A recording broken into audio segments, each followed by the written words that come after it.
برنی در صلوات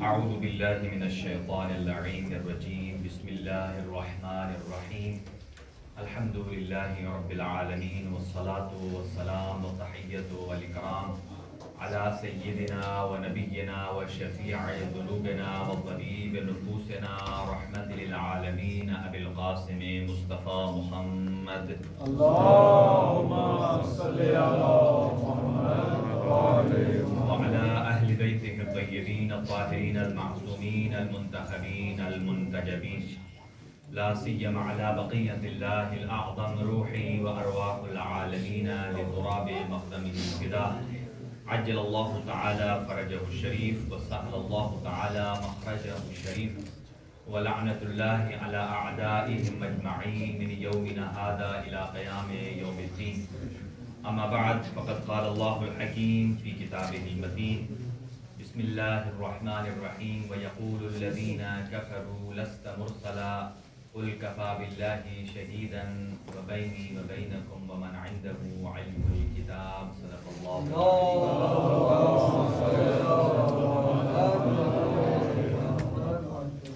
دعائیہ کلمات سے آغاز گفتگو ہے. خداوند متعال ہم سب کے صغائر و کبائر سے درگزر فرمائے, مرحومین کی مغفرت فرمائے, اور جو بیمار ہیں ان کو شفائے کلی عنایت فرمائے. ایک اعجاز چیمہ صاحب ہیں, ان کی اوپن ہارٹ سرجری ہے, اللہ تعالیٰ ان کو شفائے کلی نصیب فرمائے. ایک اور مومنہ نے درخواست دعا کی ہے, اللہ ان کو صحت اور تندرستی عنایت فرمائے. شیخ محمد ضامن صاحب کی عطیہ کو, اور ایک اور مومنہ ہیں جو کہ کینسر میں مبتلا ہیں, اللہ ان کو شفائے کامل و عاجل نصیب فرمائے.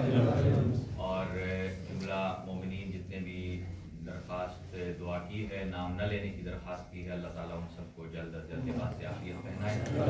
ہمارے اسٹوڈنٹس طالب علم جتنے علم حاصل کر رہے ہیں انہیں دین و دنیا میں ترقی عنایت فرمائے, اور ہر قسم کی موانع اور رکاوٹوں سے دور فرمائے, اور حاضرین کے گھروں پر اپنی رحمتیں اور برکتیں نازل فرمائے. آفات ارضی و سماوی سے محفوظ اور مامون فرمائے. اس ماہ مقدس کے فیوز و برکات سے ہمیں حصہ کثیر عنایت فرمائے. قرآن اور اہل بیت سے تمسک کی توفیق عنایت فرمائے. امام زمان اجل اللہ تعالی فرجہ الشریف روحی و ارواح العالمین لتراب مقدمہ الفداء کا جلد از جلد ظہور فرمائے. ہم سب کو امام علیہ السلام کے اعوان و انصار میں شمار فرمائے. آج کے افطار کا اہتمام انتہائی محترم اور مکرم قبلہ اختر حیدری صاحب کی طرف سے ہے. خداوند متعال ان کے والدین کی مغفرت فرمائے, اور ان کے سسر ساس اگر اس جہان فانی سے کوچ کر گئے ان کے درجات بلند فرمائے.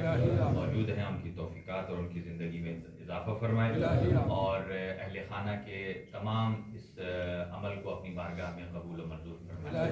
ان کے مال و رزق میں بھی برکت عنایت فرمائے, اور خداوند متعال کو آفات ارضی و سماوی سے محفوظ اور مامون فرمائے. اختر حیدری صاحب کو صحت و سلامتی کے ساتھ طول عمر نصیب فرمائے, اور اپنے تمام مرحومین کے لیے بالعموم اور بالخصوص اختر حیدری صاحب کے والدین اور ان کے مرحومین کے لیے سورہ فاتحہ. بسم اللہ الرحمن الرحیم الحمد للہ رب العالمین الرحمن الرحیم مالک یوم الدین ایاک نعبد و ایاک نستعین اهدنا الصراط المستقیم صراط الذین انعمت علیہم غیر المغضوب علیہم ولا الضالین. اللهم اجعلهم عندك في اعلى عليين واخلف على اهلهم في الغابرين وارحمهم برحمتك يا ارحم الراحمین. باواز بلند صلوات مرحوم. اللهم صل على محمد. سامعین گرامی کا تو گزشتہ سے پیوستہ جو سلسلہ گفتگو ہمارا جاری و ساری ہے, اور اسی حوالے سے کچھ معروضات آپ کی خدمت میں گوش گزار کریں گے. چونکہ یہ شب لیلۃ القدر کی شبہائے قدر میں سے دوسری رات ہے, اور اسی میں امیر المؤمنین علی ابن ابی طالب علیہ السلام کی شہادت عظمیٰ بھی ہے. اور چونکہ قرآن مجید کا اور اہل بیت کا مزاج ایک ہے, اور یہاں میں ایک امیر المؤمنین علی ابن ابی طالب علیہ السلام کی وصیت بھی